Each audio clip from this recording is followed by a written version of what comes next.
असतो मा सद्गमय तमसो मा ज्योतिर्गमय मृत्योर्मा मृतंगमय.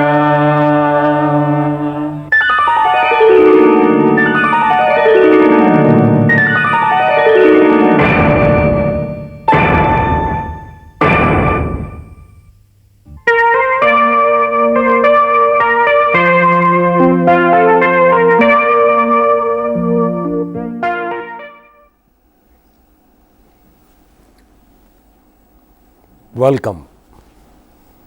Welcome to this class of letter writing. First of all, let us see communication.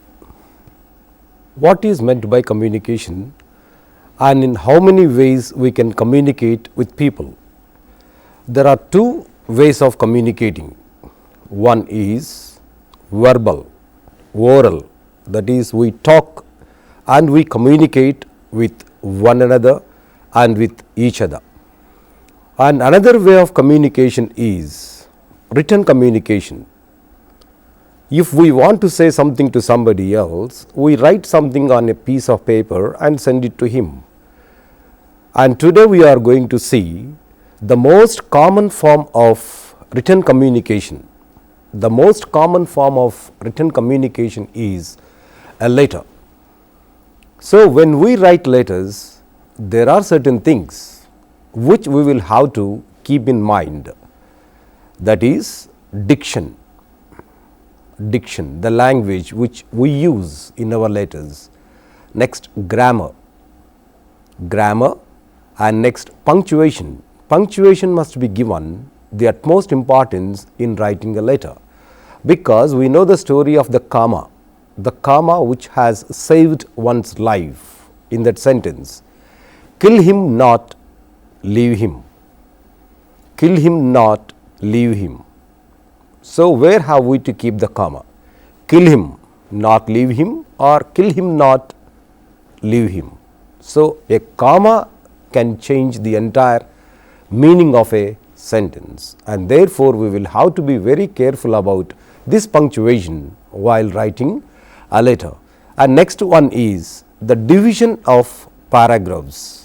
The letter must be divided into paragraphs depending upon the matter we are going to write, and therefore the things which we will have to take care of are: number 1, diction; 2, grammar; next, punctuation; and next one is division of paragraphs. That is, the matter is to be divided into paragraphs. Today we are going to talk about official letters. There are of course certain types of letters, and we are going to see today official letters. And letters are divided into 4 types. One is personal, second one is official, third one is business, and the fourth type is letters to the editor. What is a personal letter? We know what is meant by a personal letter. A personal letter is one which we write to our friends, to our relatives, or to the members of our family. They are called personal letters, and in these personal letters the language can be informal, because you are going to write a letter to your close friend, or to a member of your own family, or to a person whom you know personally, and therefore the language can be a bit informal. And official letters are the letters which we write to the authorities. Official letters are the letters which we write to the authorities, say about a complaint or an appeal.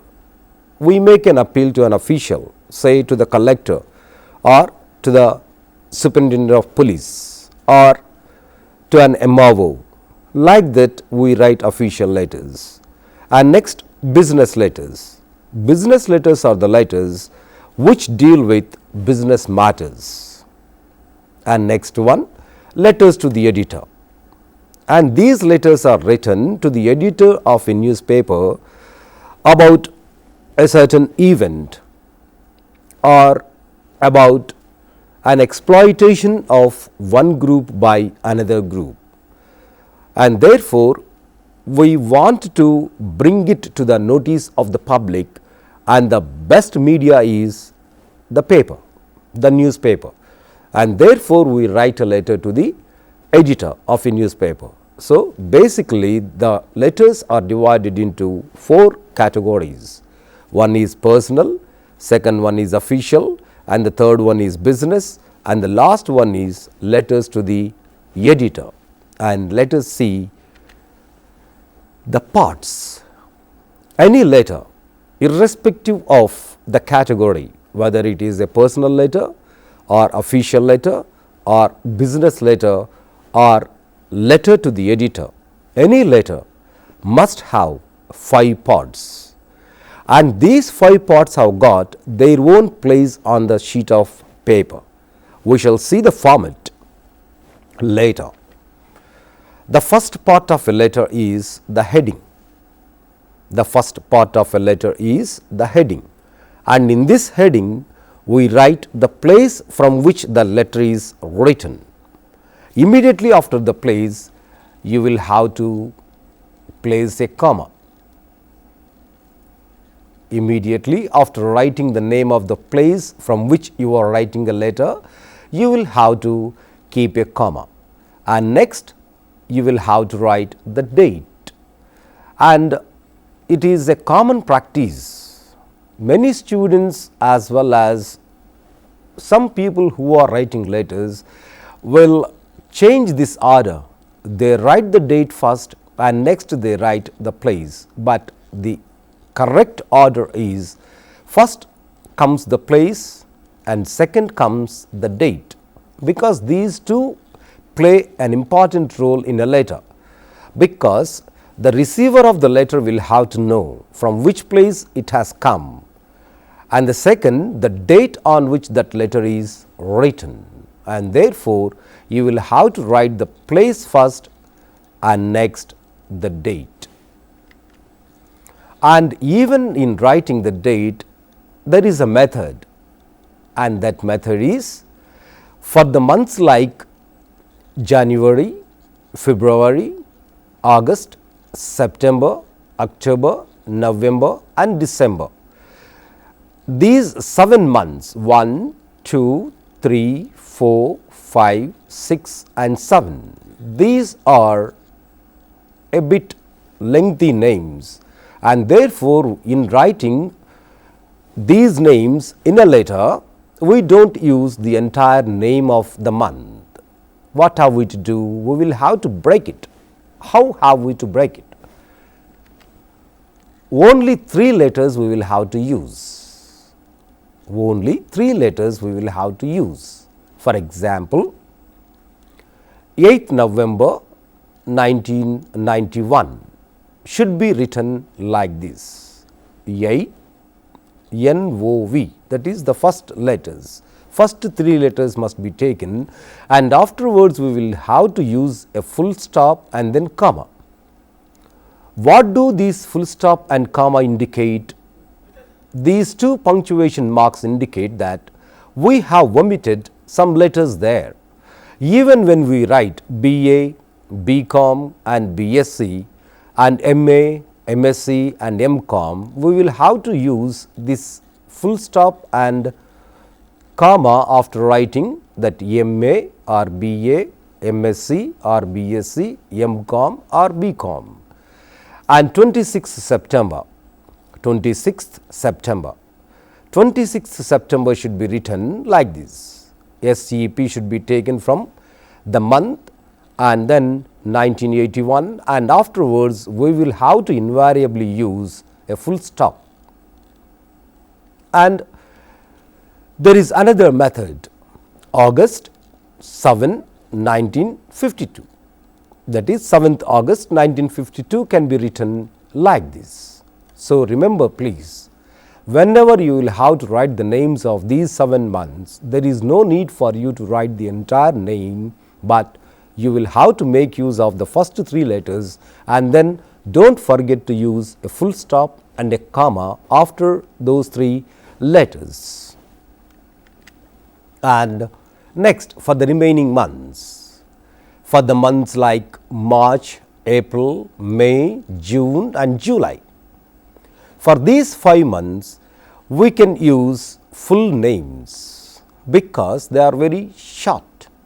Just they have got only 5 letters, maximum March 5 letters, and the remaining months have got only 3 and 4 letters, and therefore we can make use of the entire name of the month like this. For example, 27th April, don't forget to use a comma there, and afterwards the year, and after the year don't forget to place a full stop. So, comma and after the year you will have to use a full stop. June 21st, June 21st, 1994. Like this you will have to write. So, when the name of the month is the first 7 months and next 5 months, you will have to remember to write the dates like this. Second part of a letter is greeting or salutation. Greeting or salutation. This is an important part of a letter. Why is it important? It is important because it shows the greeting, the way in which you greeted that person, the person to whom you are writing a letter. The greeting or salutation, it shows the relation between the two persons. The two persons are the person who is writing the letter and the person who is going to receive that letter. And therefore, while writing this greeting or salutation, be careful because it shows the relation between you and the person to whom you are writing a letter. For example, see the difference between these two, Mr. Sudhakar and dear Mr. Sudhakar. Why is it different from the earlier one? Why is this dear used in this sentence, in this greeting? Dear is used because you are closely related to him, or that person may be a close friend of yours, and therefore you have used dear. And if you don't use this dear, if you use only Mr. Sudhakar, that shows Sudhakar is only an acquaintance but not a friend of yours. So, when you use dear, you will have to say to that person that you are very close to me. And sir and madam, in official letters we use sir or madam, dear sir or dear madam, and we use generally respected sir, respected madam, and there is no such address respected sir, respected madam. We can use